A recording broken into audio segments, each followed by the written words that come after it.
Bonjour à toutes, bonjour à tous et bienvenue sur l'antenne de youtélé.tv pour un nouvel hôte de marque, toujours à la Grande Motte. Nous sommes là pour l'université d'été des jeunes centristes, donc du nouveau centre. Mais je remarque qu'il n'y a pas que des jeunes. Il y a pas mal d'un petit peu moins jeunes qui viennent voir les réflexions et les neurones qui sont en plein effort dont je vous parlais ce matin. Et puis là, à ma gauche, vous l'aurez déjà reconnu.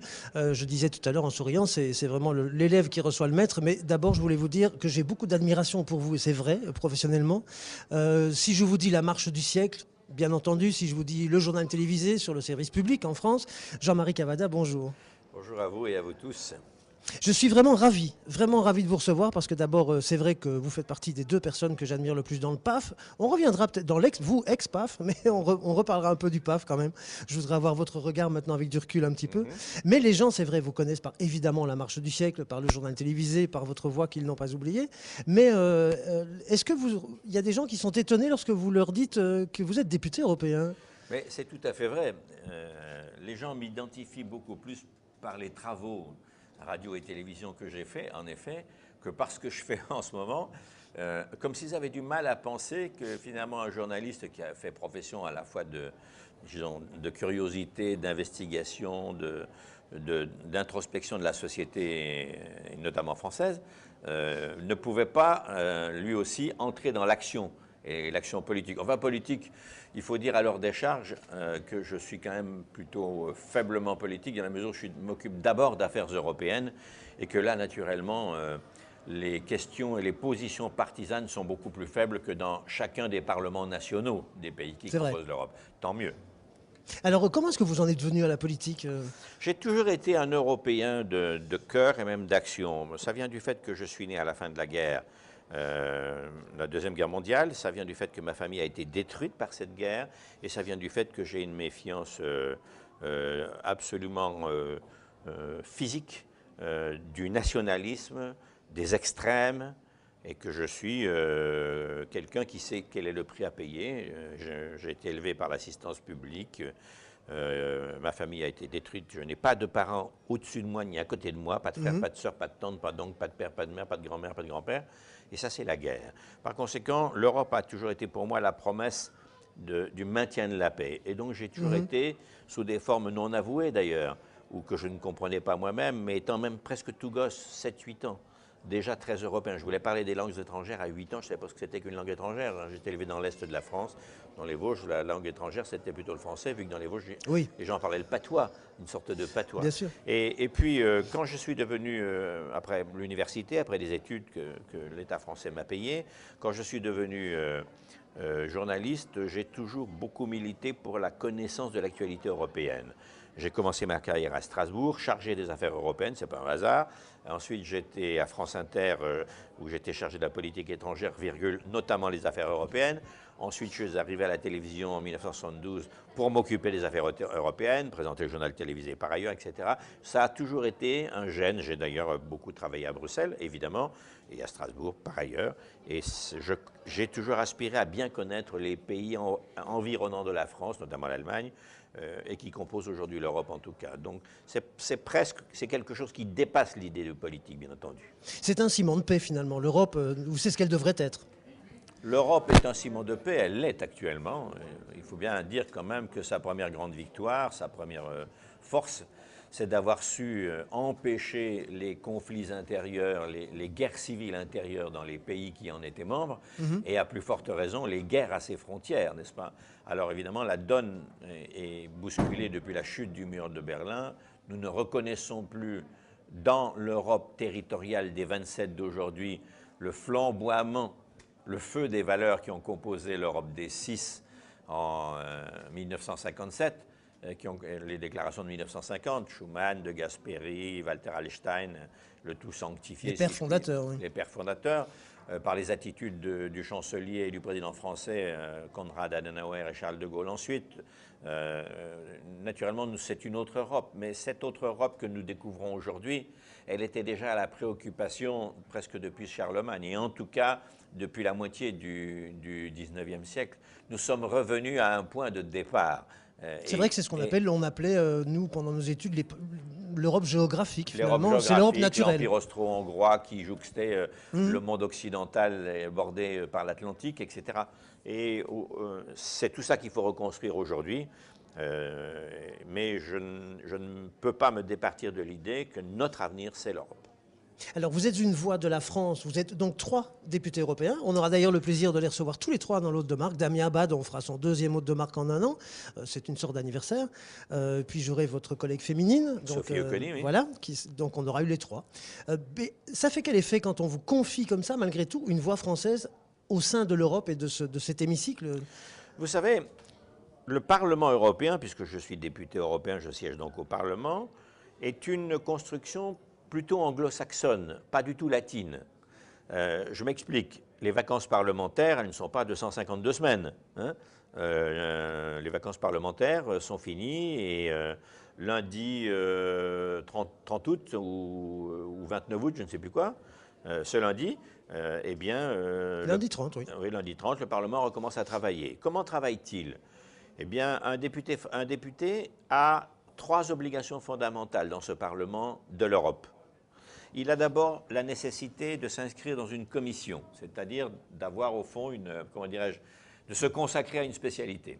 Ensuite, alors moi j'ai été pendant la première mandature, j'ai été d'abord vice-président du commerce international, puis ensuite j'ai été appelé à la présidence de la commission des libertés civiles, justice et affaires intérieures, c'est-à-dire celle qui s'occupe du ça vous convient, ça? C'était formidable. C'est celle qui s'occupe de la Charte des droits fondamentaux et de son application, hein, en gros. Là, maintenant, je m'occupe d'affaires juridiques et de culture, parce que je voulais changer. Donc, on s'inscrit dans une commission. Vous pouvez être titulaire dans une et suppléant dans l'autre. Pas plus. La deuxième obligation d'un député, c'est de s'inscrire dans un groupe politique. Même s'il veut être non inscrit, il doit s'inscrire. Ah oui, c'est paradoxal. Il doit appartenir à... On ne peut pas siéger de manière indépendante. Non, on ne peut pas siéger de façon individuelle. D'accord. Ça, c'est très important. La troisième obligation, c'est qu'il doit naturellement travailler et être présent dans les commissions et surtout siéger en session plénière. Comment fonctionnent les sessions plénières? Elles sont à Strasbourg et par exception à Bruxelles. Les traités disent que c'est Strasbourg le siège. Pendant 3 semaines du mois, on prépare les textes à Bruxelles. Et la 4e semaine, on va les voter à Strasbourg. Voilà exactement comment ça marche. Quel effet ça fait? Ben d'abord, vous êtes un peu perdu. Il y avait 737 députés, il y en aura 750 là, à la rentrée. Vous êtes un peu perdu. L'hémicycle est énorme. C'est un énorme village. Hein. La deuxième chose, c'est que ça ne fonctionne pas comme un Parlement national, et en tout cas pas comme le Parlement français. D'abord, et notamment depuis le traité de Lisbonne, le Parlement européen a des pouvoirs énormes. Même, oui, les pouvoirs sont très, très accrus. Oui, dans la réforme, c'est le Parlement qui est le grand vainqueur. Encore faut-il qu'il en fasse un bon usage, mais maintenant il a maîtrise du budget, ce qui veut dire que qui a le budget, si tu as la clé du budget, oui, c'est la bombe atomique. Hein, c'est clair. Sûr. Bon. Mais ce Parlement, il travaille non pas en fonction des idéologies politiques, bien sûr elles existent, mais en fonction du compromis. Aucun groupe politique au Parlement européen, j'ajoute pour ma part, Dieu merci, n'a la majorité absolue. Autrement dit, il ne peut pas faire la loi tout seul. Il est obligé de discuter avec les autres. C'est pas plus mal quand on est 27, ben, ça rend raisonnable. Et ça fait des lois qui se préoccupent plus d'un intérêt général que de l'intérêt partisan de ceux qui les émettent ou qui les votent. Alors comment est-ce qu'on explique cette espèce, non pas de désamour, mais de non-amour profond du citoyen européen qui connaît peut-être assez mal l'institution Europe? D'abord, vous observerez que nous vivons dans une époque où il y a un désamour profond de toutes les institutions. Parfois même, elles deviennent suspectes aux yeux des gens. Et donc c'est une raison, les institutions européennes, même si elles sont plus récentes que la République ou l'Église, ou les syndicats, ou les partis, n'échappent pas à cette règle. La deuxième chose, c'est que l'Europe, en temps de paix, et notamment depuis une vingtaine d'années, est devenue extrêmement technocratique. Elle décide des choses pour le bien des citoyens, mais elle le fait dans un langage compréhensible essentiellement par ceux qui votent les lois ou les proposent. Et ça, c'est pas bien. Il faut un langage plus populaire, plus accessible à tous, finalement. Il faut les expliquer aux citoyens. La troisième chose, c'est qu'en effet, la fonction d'explication aux citoyens qui doit se faire nationalité, nation par nation, elle n'existe pas. La quatrième chose, c'est que les gouvernements des pays nationaux ne se vantent pas du bonheur d'être européens et d'être membres de l'Union. Plus fréquemment, ils se plaignent ou désigne Bruxelles comme le bouc émissaire des choses qui sont un peu difficiles. C'est vrai. Et au fond, en ce moment, on voit beaucoup de dirigeants européens parler de Bruxelles comme le gangster français Spaggiari parlait de la banque à Nice, et il va à Bruxelles comme Spaggiari par les caniveaux, chercher dans le coffre-fort de l'argent pour ses Voilà. électeurs, mais personne ne dit nos devoirs vis-à-vis de l'Europe qui nous apporte tant non plus. Et enfin, il y a une dernière chose, me semble-t-il, c'est que le sentiment du danger des nationalismes, Qui revient fort à l'avant. le danger et les nationalismes reviennent fort en avant. Ce danger-là n'est pas, comment dirais-je, combattu par les gouvernants, pas suffisamment. Et que le contraire des nationalismes, c'est l'Union européenne. L'Union européenne est une antidote contre les nationalismes. C'est le contrepoids. Mais personne, c'est le contrepoids. Mais personne ne combat en proposant l'Union européenne comme modèle de vivre ensemble. Et donc, il y a là tout un ensemble de facteurs négatifs qu'il faut combattre et remettre à niveau. Alors avec ce langage-là, quel regard portez-vous, sans polémique du tout, sur cette actualité brûlante des Roms, tout ce qui se passe, tout ce qui se dit, tout ce que... Alors d'abord, les Roms voilà. qui font un fort débat en France ne sont pas, hélas, le seul problème de la France. Plusieurs pays de l'Union européenne, l'Allemagne, l'Autriche, pour ne parler que ça, l'Espagne et puis l'Italie, ont eu, dans les mois ou années qui précèdent, à régler, tantôt bien, tantôt de façon détestable, ce problème. En France, je vais parler très clairement. Les choses sont, de mon point de vue, assez simples et par ailleurs très malsaines. Qu'est-ce qui est sain? Eh bien, les gens du voyage, ils sont comme vous, comme moi, comme tous les Van, autres. qui est là, oui, voilà, derrière la caméra. Comme les jaunes, comme les verts, comme les blancs, comme les noirs, comme les rouges. Ils sont, en leur sein, ils comportent des éléments délinquants. Bien sûr, dans la même proportion que n'importe quelle société. Voilà, exactement, pas plus, pas moins, pas plus. Il y a donc une lâcheté, à moins que ce ne fût une épouvantable démagogie, à combattre l'application des lois, concernant notamment l'arrestation de délinquants, voire de criminels. Ça a été le cas à Saint-Aignan, en France. Oui, tout à fait. Il n'y a rien à dire. Les lois s'appliquent. Et on a tendance, dans le langage, faire oublier finalement ces faits. Oui, bien entendu. On a gommé ça au motif d'un vaste prosélytisme pour les gens du voyage.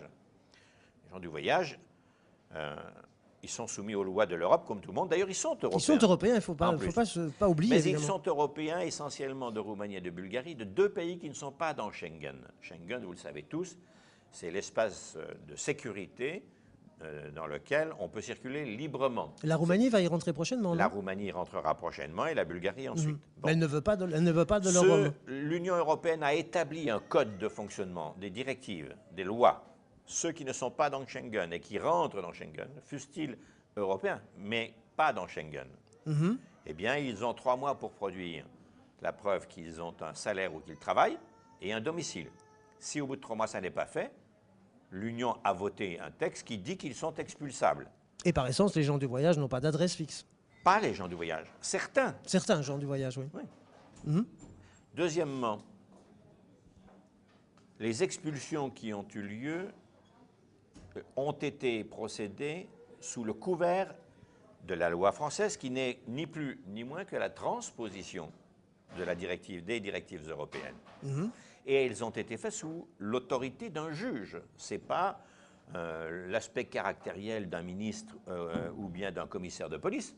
C'est le juge qui dit oui, la loi s'applique, non, elle ne peut pas s'appliquer.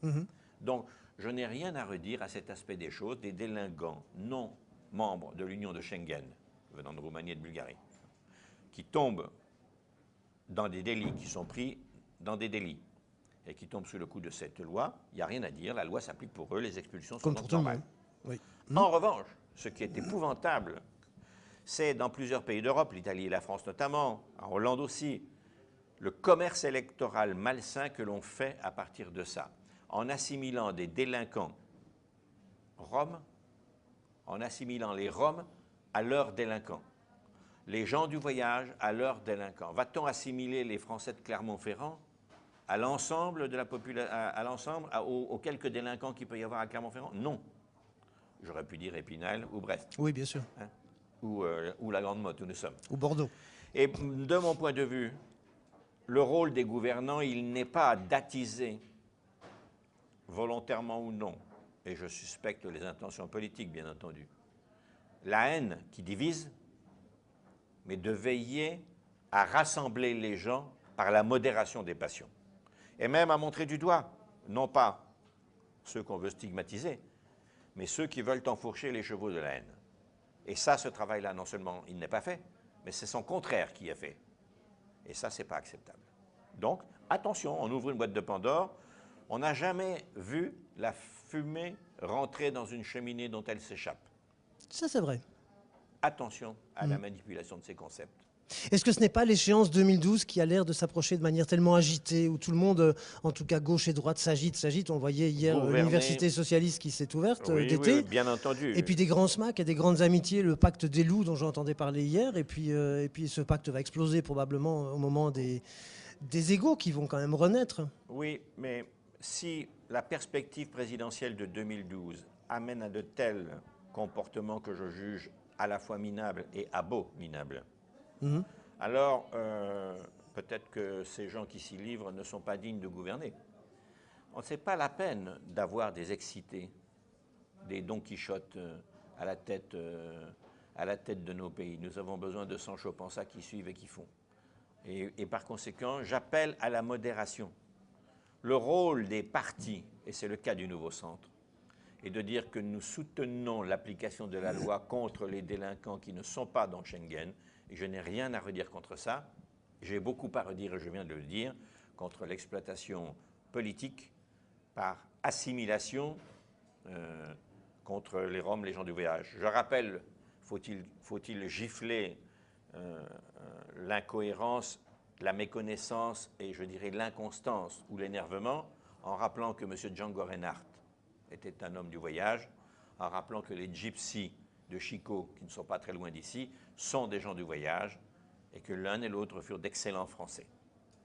C'est vrai, tout à fait.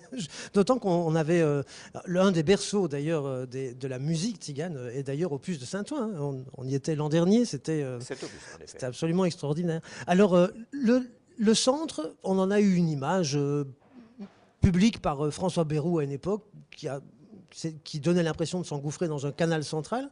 Puis il y a eu une espèce de tourbillon un peu girouette où plus personne n'a très bien compris où était le centre. Et maintenant, il y a un nouveau centre qui a l'air d'avoir une ligne qui a l'air plus constante.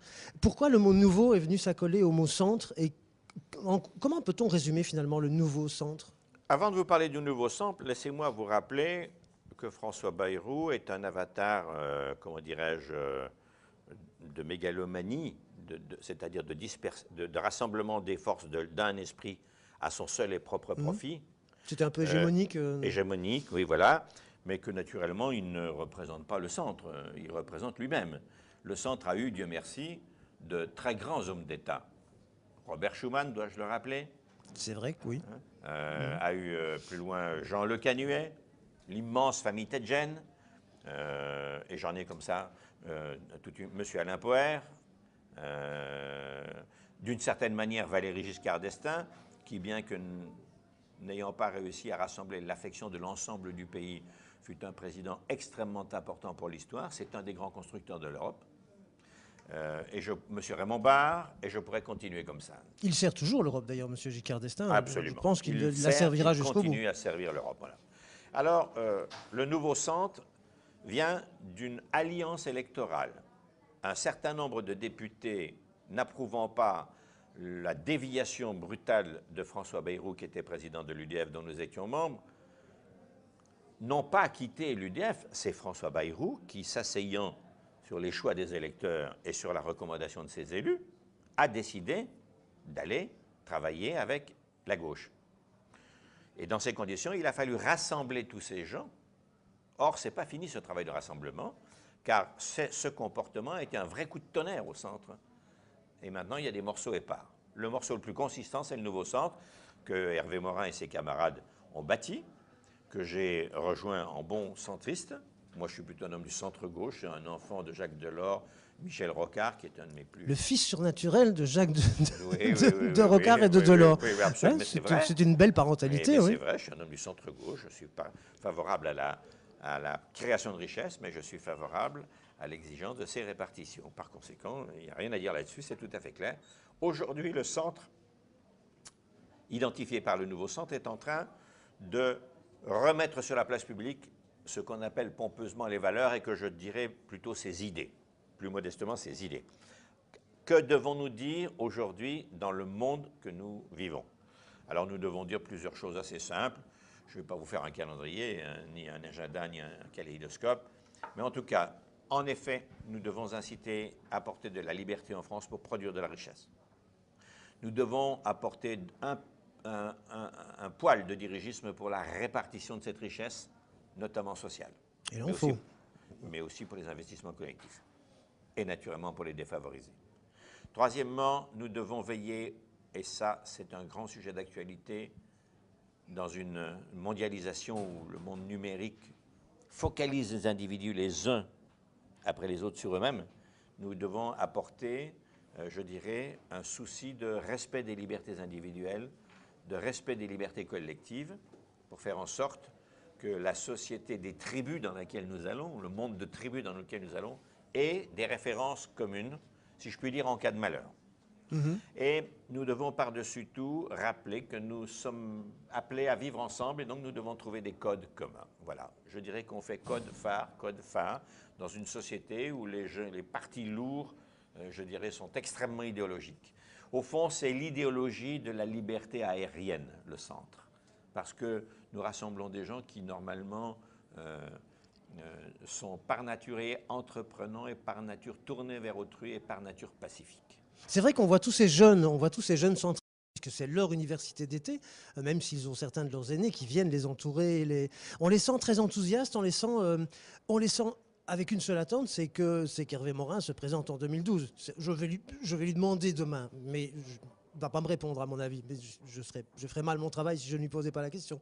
Mais je serais étonné qu'il me réponde demain. Oui. Mais, vous seriez étonné d'avoir un si bon résultat à votre bon travail. Ah, ça on ferait un buzz, ça ce serait formidable. Mais est-ce que, je parlais avec Damien Abad tout à l'heure, et on parlait du capital sympathie d'Hervé Morin, et du moment où se focaliseraient les projecteurs sur lui, et Damien Abad me disait, à ce moment-là, tout le monde se rendra compte à quel point c'est un type bien, et manifestement, tous ces militants souhaitent qu'il se présente en 2012. Est-ce que, à votre avis personnel, est-ce que vous pensez qu'il va y aller ?